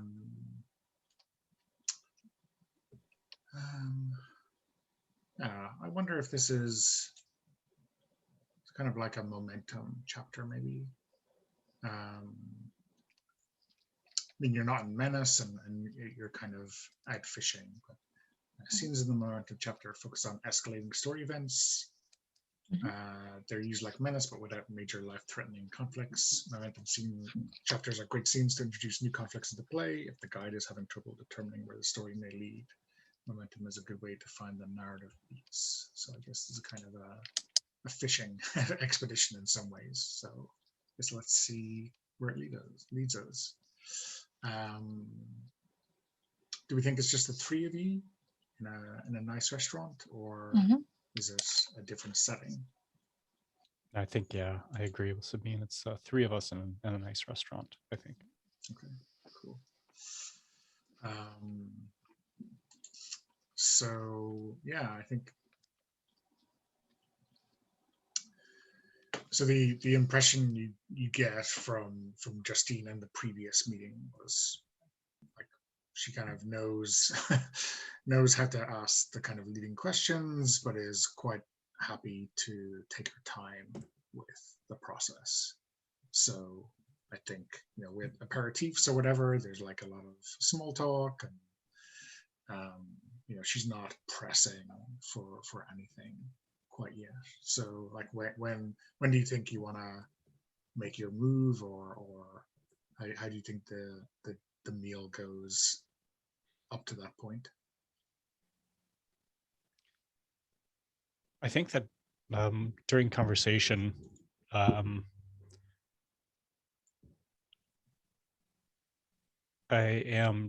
think that during conversation, I'm trying to begin to intimate that a collaboration or accepting the funds from Morningstar might not work out. And then I want to gauge her reaction, how strongly she reacts to that, and go from there. Okay. How about Mara? What's your approach? I'm still in my crone aspect, or can I change that before we start here? I think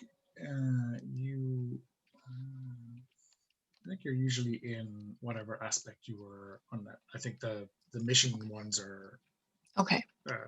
You can choose it at the start, which seems like unusual enough, but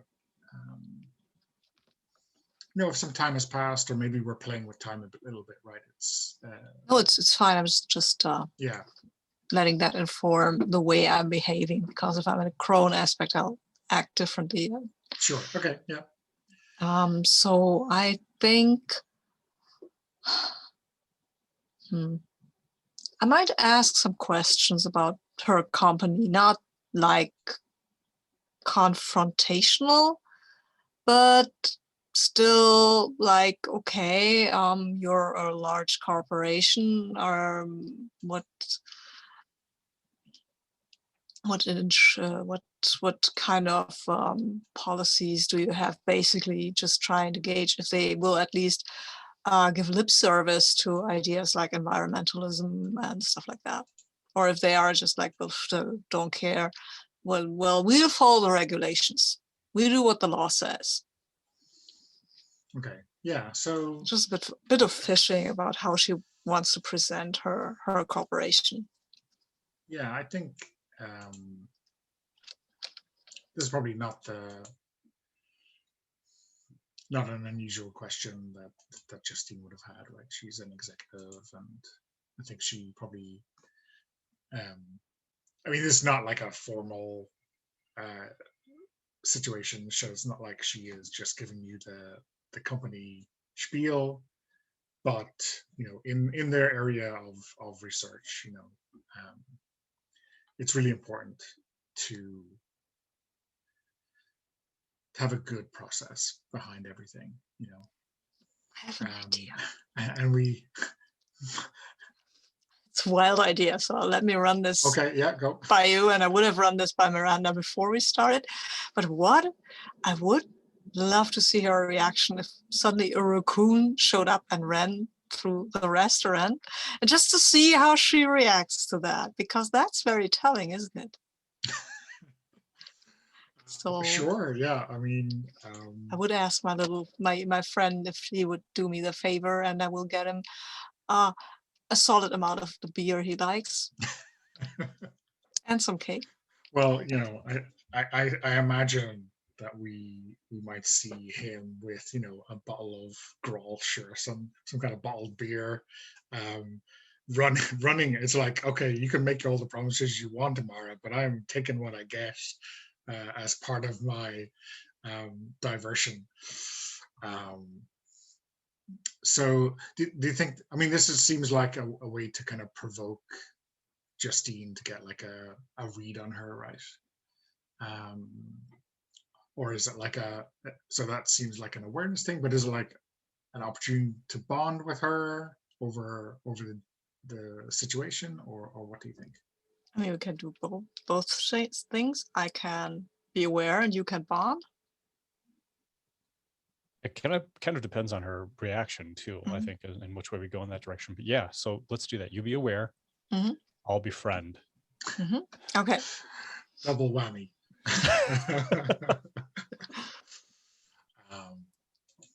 Okay, yeah. So I think like in the middle of her, it's kind of forthright, right? And it's being honest, but it's not particularly. She's not giving you any like covert secrets or anything like that. It's just like, oh, this is the way we like to do things.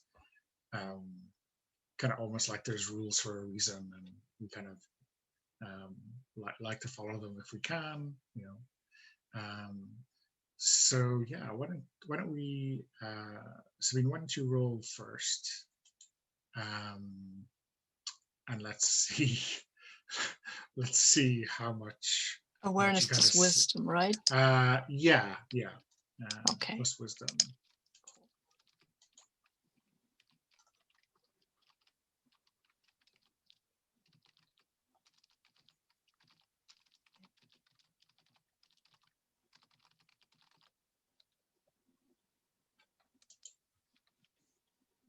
That's an 8. Okay, that's fair enough. So I think this is really kind of playing right into the same, figure out what Morningstar's deal is, although it's kind of a follow-on, which is, what kind of person is Justine, but it's connected, right? Because one thing will lead to the other.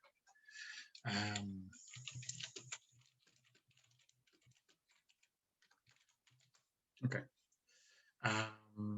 So yeah, I think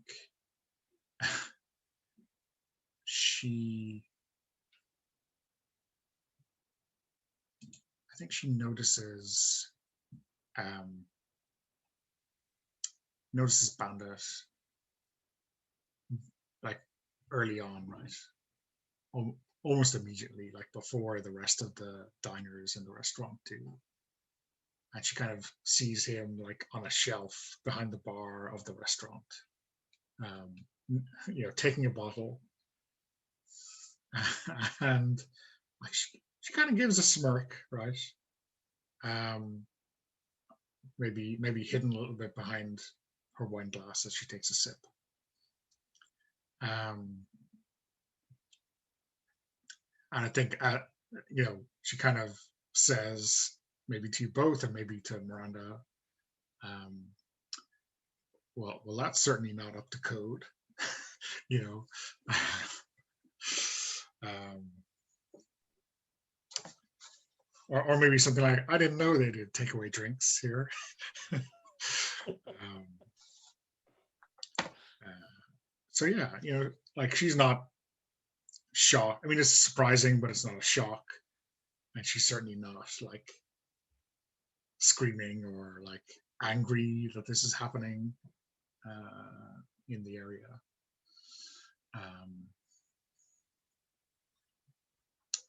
I mean, I'd almost say that you could make this roll to befriend at advantage, Mark. It makes sense to me that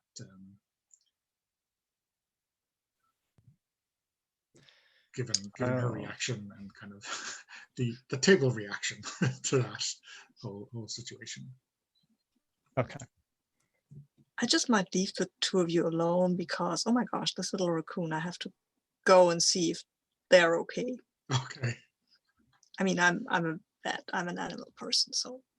And also it creates a bit more intimacy for you and her to bond.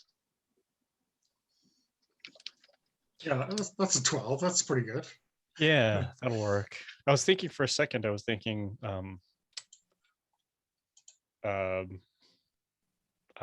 overpowered rules. I'm sorry, I was thinking apocalypse keys rules there for a second. Oh, good. Yeah. Good God, no. Although like you've like stored up all your good rolls for this one roll, it's like you didn't even need that advantage. Yeah. So on a 10 plus, you get +1 charm, and you get to narrate the outcome and introduce a truth, as long as it's not about another player's witch or an existing subdued conflict. So, but I mean, I think like the kind of whole result of this role is to kind of close off the conflict of figuring out what Morningstar's deal is through Justine, right? So you are kind of in this act, you are resolving it. Okay. So certainly, I guess you get to decide kind of how this goes, and we can play through it, but you can give me a nudge if you feel I'm going in the wrong direction. So to clarify, you said that I can establish a truth as long as it's not about another witch or a subdued conflict, or an existing or a subdued. So anything that's still kind of active. Okay. You can't make a truth about. Okay. But certainly, like we're resolving this conflict right now, so you can kind of make up truths about this, about what Morningstar's deal is, and kind of what Justine's kind of relationship to that mission is. So I think that So after we see Mara run off after the raccoon, I turn to her and say, do you think that's a therianthrope? I mean, raccoons aren't the first form I think of in this area, but I mean, it's a bit of a chance, isn't it? I mean, be better off just buying or beg, borrow, or steal that beer if you needed one, rather than changing their form and risk getting shot as vermin. That's true. You're right. So, getting down to brass tacks, I think that we're understanding where Morningstar is coming from. I think that it would be a very contentious relationship. I think that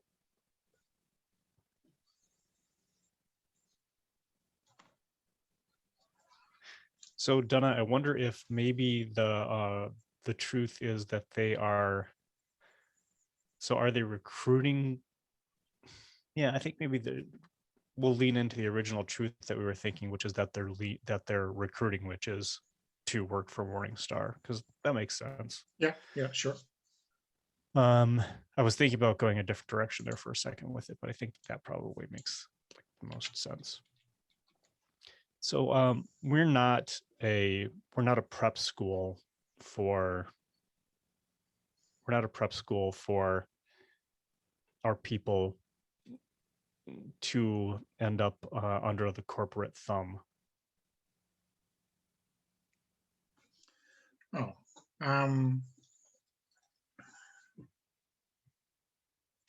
is that contentious in your coven or in the institute? I think that you'll find that the institute overall will have issues. Huh. Well, that's disappointing.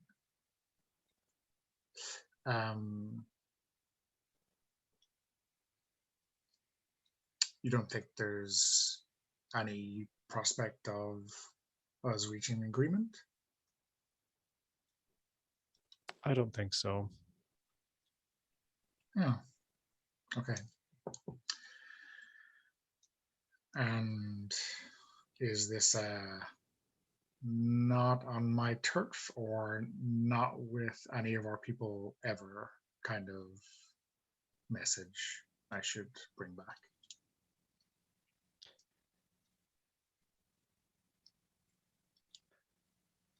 Well, certainly not on our turf. I think that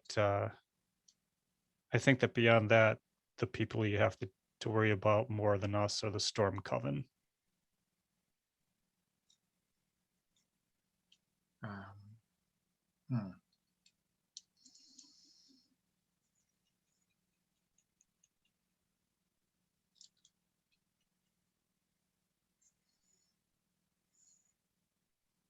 So, well, you let me worry about them.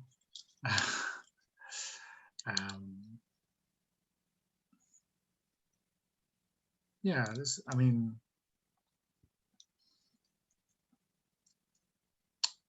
how about this? If there are any gifted witches that you bring up and you think they might be interested, you can give them my number. Sure.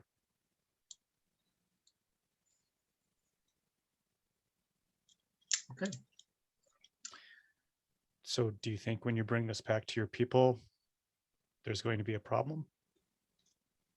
Oh, yeah. um, I have a reputation for delivering, if you know what I mean. Sure. So, but I'll handle it. Okay. So is this like this is the nicest place I've ever been brought to be dumped, I guess is the way to put it. I assume you're not used to getting to being dumped. No, I'm shattered. Yeah, well, I can need dessert. understand.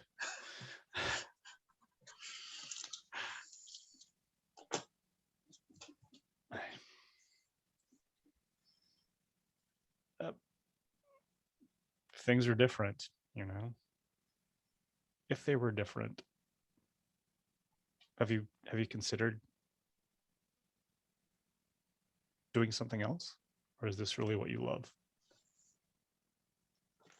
I mean, like what different? Like teach in a cozy institute in the middle of nowhere?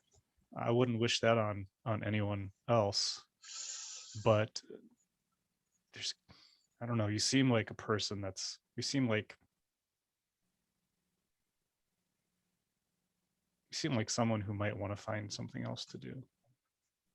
No. Um, no, I mean, I'm doing the right thing for me. I'm doing what I was put on this earth to do. So The Lord's work. The board's work.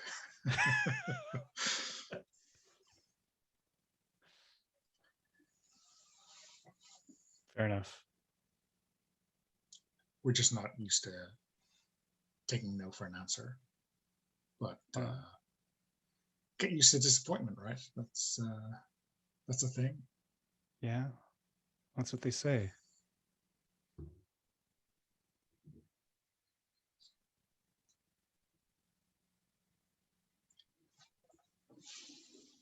But yeah, I mean, it's I guess thanks for not stringing us along, you know. Right.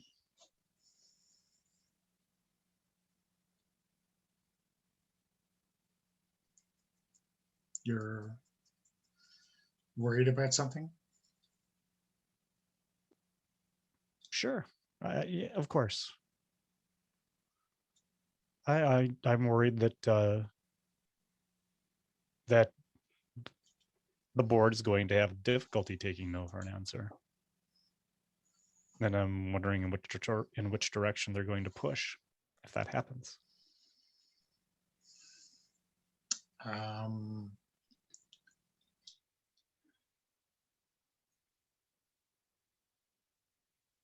mean, they're going to push me. They're going to ask, am I sure? They're going to ask, are you sure? They're going to ask if you can be induced into taking a different position. They're going to ask why. They're going to ask a million questions.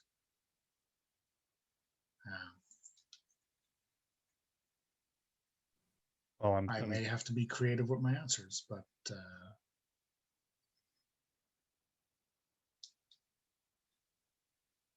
there you have it.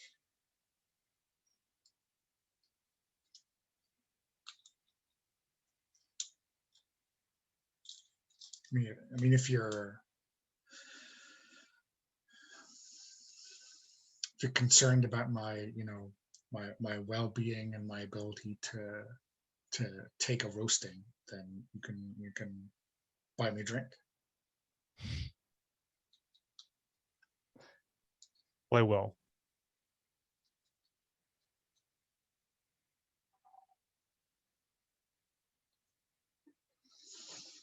Okay.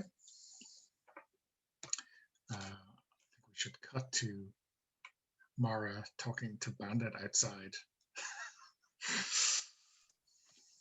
Yeah, I mean, it's mainly that I'll thank him for being such an impressive distraction.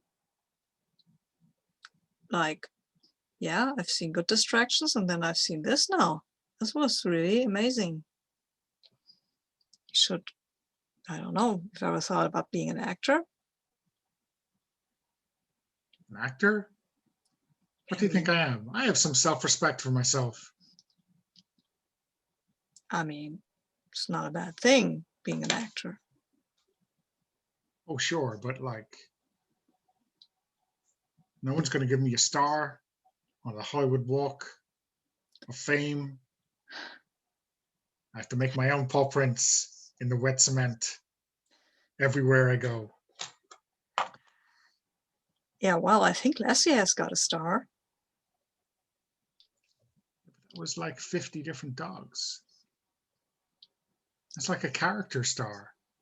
Okay, I guess if you don't feel you're up to it, it's fine. Oh no, I am, but I got typecast as some kind of thief or ne'er-do-well. Yeah, probably. I've got more in my cabinet of tricks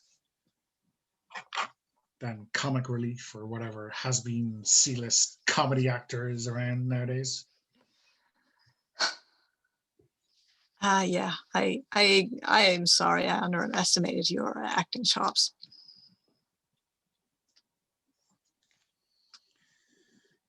But like, what I would really like to do is get into the microbrewery business. Well, yeah, I imagine that would be yeah. Okay. Do you know anyone nearby that have lax security? I thought you wanted to start a microbrewery yourself. Oh no, I know. I just want to Oh. get into a microbrewery. Oh, okay. So, well, there's this pseudo Irish thing called Cuchulainn. Might try them. Okay, I mean, that's fair. Better not taste like dogs, whatever. I think that goes right over Mara's head because she knows the bar, but she doesn't know what the word means, Okay. what the name means. Yeah.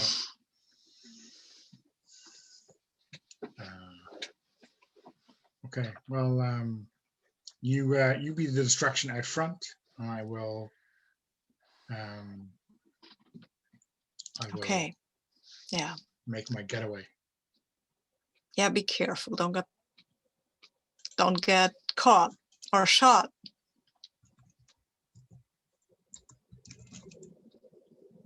Or I don't know, hexed. Hexed? Who's gonna hex me? I don't know. Maybe they're brownies or something. I mean, who would hex this beautiful face? Certainly. This innocent, angelic face. I certainly couldn't. Yeah. Okay. So yeah. Did you finish your dinner in there? Or have you got something to go with this beer? No. I think I'm good out here. I think Miranda and this lady whose name I keep forgetting, Justine. They're good. Just the two of them. Let's go and see if I can cause a distraction at an Irish pub. He rubs his hands together with impending glee. Okay. So I think we can wrap that chapter. Trouble for a local bar, but trouble mostly averted, I think. Okay, so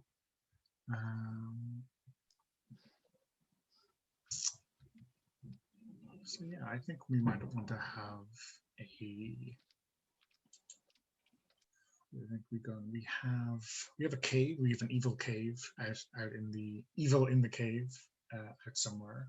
But I think maybe it's a little bit late on the session to start on that. That might be a big deal for next week. Any ideas on where we want to head with the next chapter?